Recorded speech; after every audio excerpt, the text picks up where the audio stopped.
Miguel Rossinoli, analista económico. Pues el tema es la situación económica frente a las elecciones 2023 y evidentemente la primera pregunta, Miguel, es ¿qué va a pasar? ¿Cómo se va a compensar para el próximo gobierno la pérdida de ingresos que va a tener el Estado en caso de que se apruebe la pregunta del bloque 46 del ITT, que según unos analistas son 1.100 millones de dólares al año, según otros son 600, pero pues mínimo 600, máximo 1.200, es una pérdida directa, inmediata a las arcas fiscales. Miguel, ¿cuáles serían las alternativas? Buenos días. Bueno, muchísimas gracias, buenos días a todos que nos escuchan, gracias a todos ustedes por el espacio, y es una pregunta bastante pesada de entrada, no me dejaste ni acomodarme. Así es el ambiente de los candidatos. Y pensar que yo no quise lanzarme. Y eso que no te la combiné con el fenómeno del niño, porque ahí hubiera sido peor. Vamos no, qué diablos, ya hubiera sido, ahí hacemos una sola respuesta. Pero no, en realidad, sabes que el hecho de que la pregunta esté ahí presente genera la posibilidad de que ya existan planes de gobierno que ya estén alineados para resolver ante una posible negativa de la explotación. Ahora, lo que pasa es que hay que considerar esto. No solamente se trata de dejar explotar el bloque, sino que cuánto cuesta cerrar el bloque, cuánto cuesta parar el proceso, porque esto es como un tren que viene a toda marcha, ¿ok? Cuando tú le pones el freno al tren, sí, va a parar, pero va a parar 1 kilómetro más adelante, y ese gasto energético, ese gasto de dinero, hay que considerarlo también. Yo creo que no es lo que dice la gente, que es un ingreso de 1.100 millones. Por el tipo de crudo, y aparte que he hablado con gente muy especialista en el tema, me están hablando que está más cerca de 600 millones de ingresos reales. Ahora, si tú combinas esto con el presupuesto del Estado, en realidad es mínimo lo que hay que compensar para el presupuesto del Estado programado y proyectado. Sí hay maneras de hacerlo, y la recuperación de ese bache que se va a crear sí va a ser posible, pero se va a requerir muchísimo de la participación social para poder generar riqueza. Ahora, esa riqueza, ¿ok?, hay que entender que debe de venir del flujo del sistema, de la fábrica, del comerciante, de la movilidad del dinero en el país. Hubiera sido genial haber considerado, haber tenido en nuestras manos ya un proyecto de inversión donde podamos haber tenido muchas más plantas, muchos más negocios que nos estén generando un incremento de flujo. ¿Cuál es el problema de la economía pública? La economía pública se mueve en dos aristas bien claras. Tú tienes los productos que extraes, ¿ok?, de la naturaleza, como el petróleo, metales y demás, que se supone que debes de llevarlos toda la obra pública que va a permanecer por más tiempo. La perenne, la carretera, la hidroeléctrica, justamente a la construcción del país del futuro. Ahora, se supone que el gasto público recurrente o regular se debe de manejar con el flujo de efectivo de la economía, con el IVA que captas, con los impuestos a las rentas y demás. El problema es que el país no se alcanzó antes para manejarse con todos los rubros. Por eso, en algún momento, sin decir nombres, alguien empuñó fondos del IES, y sabes que alguien más empuñó gastos para reconstrucción de una provincia en destrucción. Subimos el IVA, creamos impuestos para reconstruir algo que se supone que son justamente las cosas que debemos construir con los fondos extractibles que vamos a sacar de nuestro país. Entonces, yo siempre le digo a la gente, para poder entender esto aquí hay que manejar 2, 3 platas. Yo sé que suena chistoso, ¿ok? Y suena muy poco técnico, porque en realidad el término correcto son presupuestos. Pero para hacerlo más criollo y para que todos nos entendamos, es manejar las 3 platas. Cuando tú tienes un negocio, ¿ok?, tú tienes que tener la plata para montar tu negocio. Tienes que tener la plata para operar tu negocio y tener una platita guardada, por si acaso te vaya mal y te toque hacer cambios para poder reactivarte en tu crisis. Eso se llaman fondos de reserva. Entonces, los 3 presupuestos, las 3 platas, la forma en cómo se debe manejar la economía, es lo que se ha venido, creo yo, en este gobierno del presidente Lasso, se ha querido venir a regular. Pero el tiempo ha sido corto, ha tenido muchas limitantes técnicas, no ha logrado hacerse. Se viene un fenómeno del niño no programado, a una intensidad no programada, en la peor fecha que nos puede caer, porque vamos a estar cerquita de la época lluviosa. Acordémonos que en el Ecuador no tenemos invierno. Coloquialmente le decimos invierno, pero en el clima ecuatorial tenemos época seca y época lluviosa.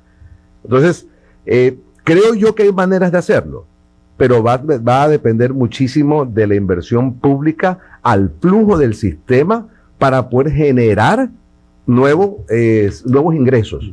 Pero ya el Estado ya no puede seguirse endeudando, porque si no es apretarse la soga que ya la tenemos bien puesta. Entonces, en este tema del Yasuní tenemos estos dos extremos. Por un lado, en la consulta el sí y el no, pero por otro lado tenemos analistas que nos dicen, por Dios, hay que sacar este petróleo, luego genera bienestar.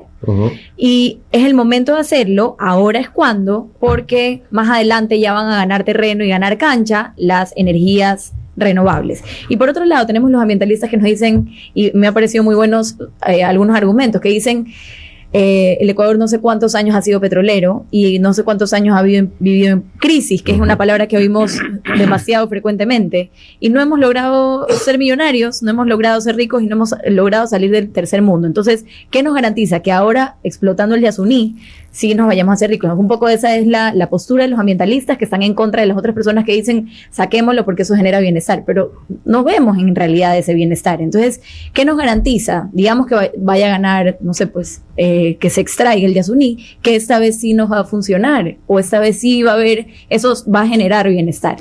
Una de las principales virtudes que tiene, por ejemplo, perdóname que vaya tan lejos al otro lado del mundo, de las principales virtudes que tiene el petróleo de Dubái, de Qatar, de todos esos países, es la altísima calidad del petróleo que se extrae. Es decir, tú sacas petróleo de allá de estos países, te pagan un precio de primera y tus costos de procesamiento son mínimos inferiores, ¿ok? Como el dueño del país pone los impuestos que quiere, ¿ok? Lo hace muy bien y redirecciona su dinero a como él quiere en la industria y genera riqueza. Entonces, claro, cuando tú tienes países que son modelos porque han venido haciendo extracción de petróleo o minas o materiales preciosos en algunas regiones del mundo, vas a tener de todo. Vas a tener países ricos, vas a tener países pobres. El beneficio se da en función de cuánto te pagan por lo que extraes y cuánto te cuesta procesarlo. Mira, hay un negocio, para responderte la pregunta voy a tratar de hacer un ejercicio mental para todos. Cuando yo era chico a mí me dijeron, esto es tan buen negocio como el negocio de la batuta. No sé si reconocen cuál es la batuta. La batuta es ese palito negro con dos puntas blancas que tiene el director de la orquesta, que lo mueve en función de la música, ¿no? Honestamente nunca entendí cómo funciona o qué hace el director de la orquesta. No soy un académico y menos un hombre tan culto para reconocerlo, pero sí sé esto. Una batuta vale $100. El árbol de que se extrae, muy especial, vale $100. Tú de un árbol puedes sacar 100 batutas. Imagínate si sembráramos 10 hectáreas de este árbol y sacamos cientos de miles de batutas.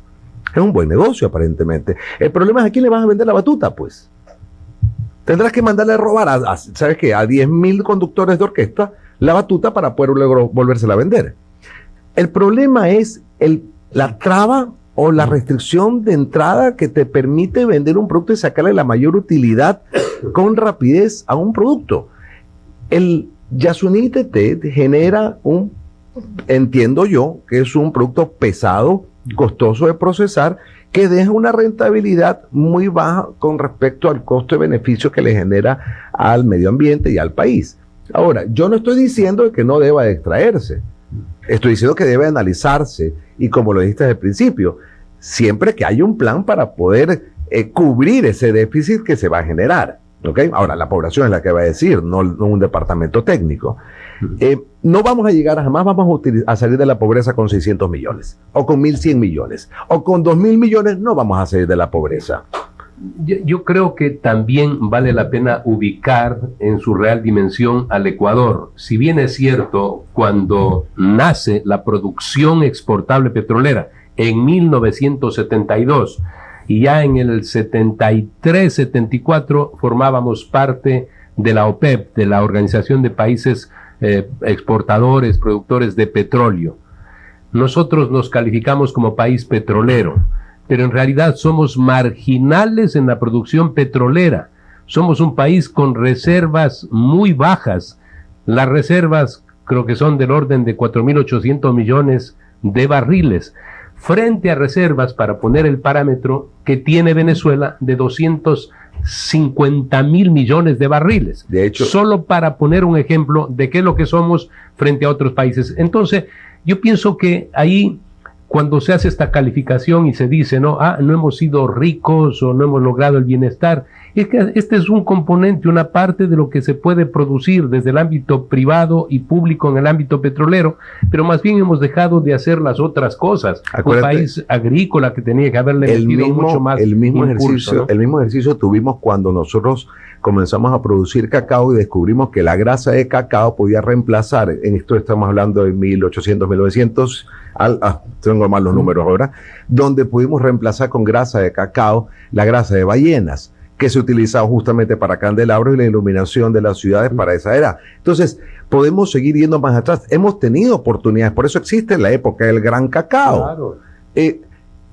Estoy de acuerdo que hay que buscar nuevas tendencias tecnológicas. Estoy de acuerdo que hay que desarrollar nuevas fuentes de producción de energía y valor. Estoy de acuerdo con todo eso de ahí. Pero no podemos presumir que porque vamos a quitar esto de aquí y vamos mañana a poner una central hidroeléctrica más, vamos a tener, porque ¿cuál es el problema?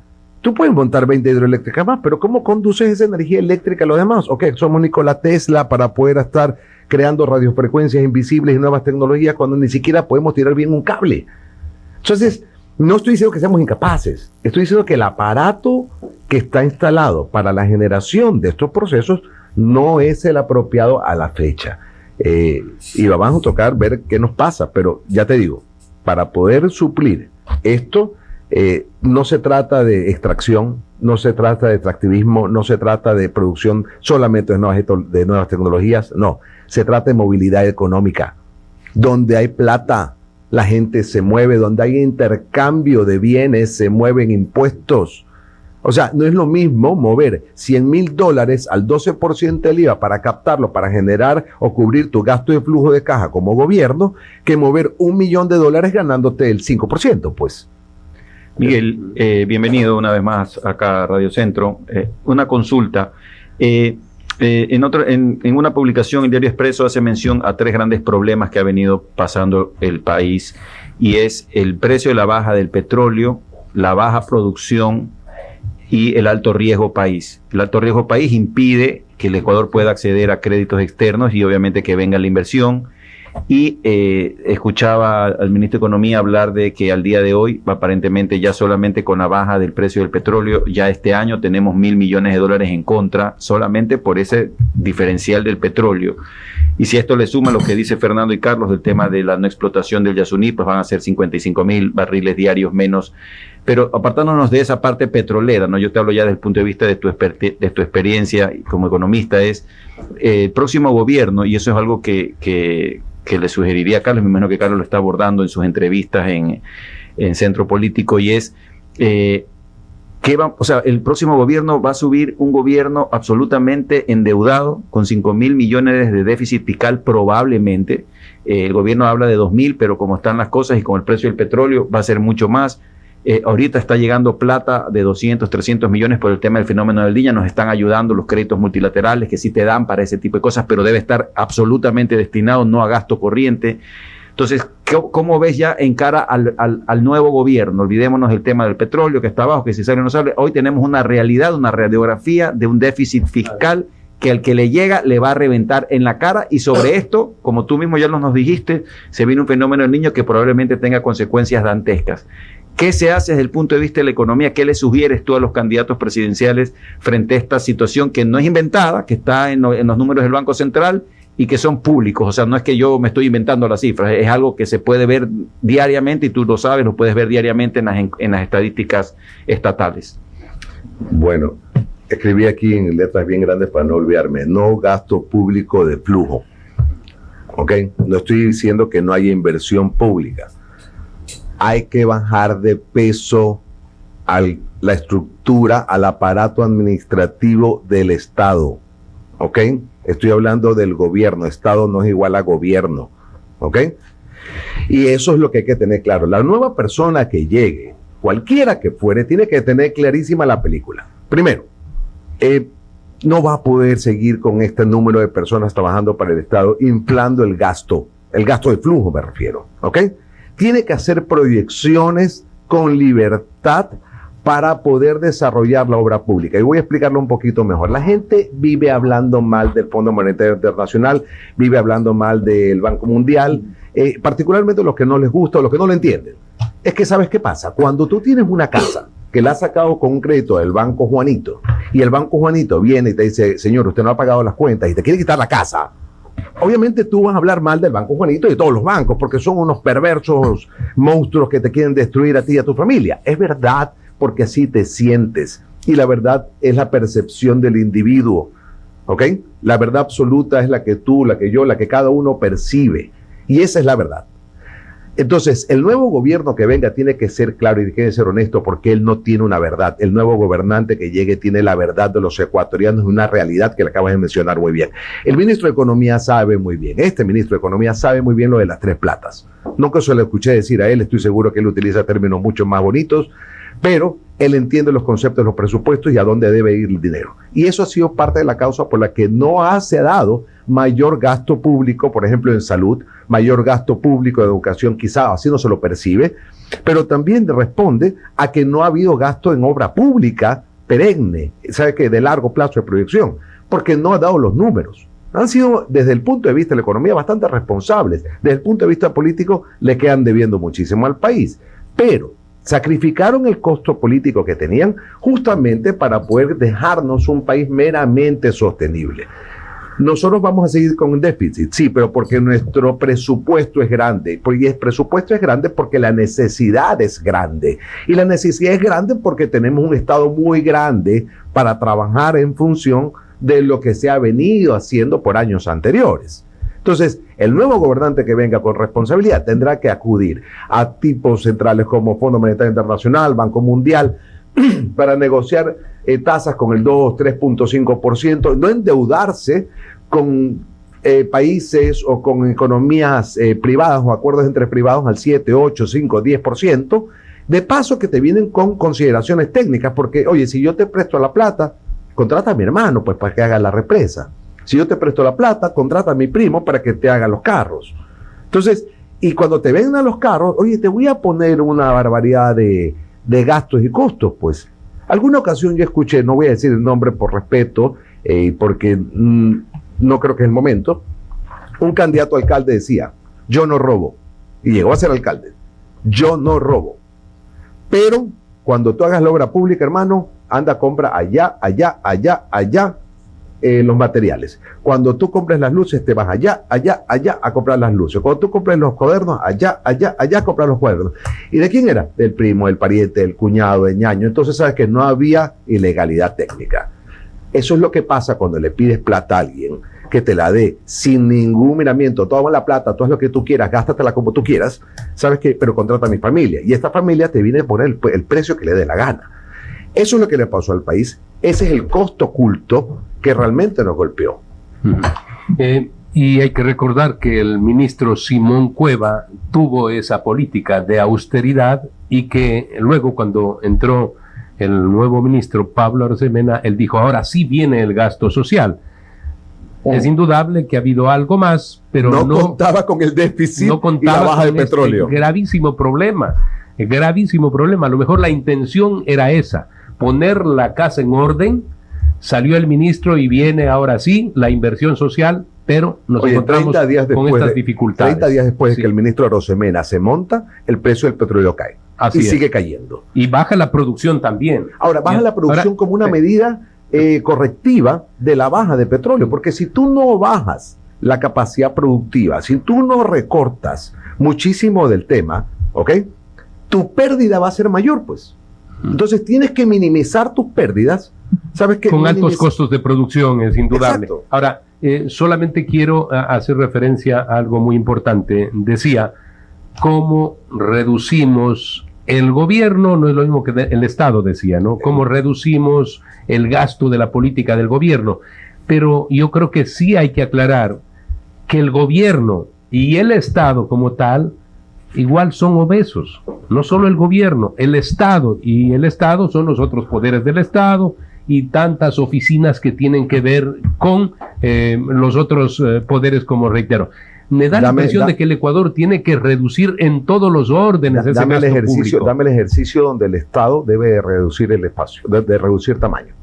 Bueno, justicia no creo. Yo creo que al contrario deberíamos... Están pidiendo que hay que tener más jueces, pero también hay por ahí, dicen, hay 12,000 servidores de justicia. Y el presidente... la acusación es, según una denuncia, de que hay 12,000 servidores. Ajá. Y que pocos son los jueces y más son administradores. ¿Ya? 5,000 el presidente de la judicatura, el presidente no aclaró, puede reducir ahí nada. Aclaró que no, que la mayor parte son jueces y no. Eso es imposible reducir. Es en el ejecutivo, donde es en el ejecutivo, es el ámbito del presidente. Es en el ejecutivo, pero también en el legislativo. Si tú tienes un diputado, ¿no? Un asambleísta que tiene 4 asesores, puedes recortar, pues no. Primero que el diputado es un tipo que debería tener formación. Sí, pero esos asesores salen de ahí, lo contrata el ministro que carga 18 igualito, por eso te digo, no solamente el gobierno, estamos hablando del Estado, ¿no? Pero estamos entrando ya en materia de otro capítulo que tiene que ver con reformas a la Constitución, con reformas a la ley, con reformas que ya sabes que está sentenciado. Aquí no hay cómo, aquí no va. Es que no lo van a hacer porque hay un costo político, ¿no? Pues bien, siendo las 9:35, ha estado con nosotros Miguel Rossinoli, analista político.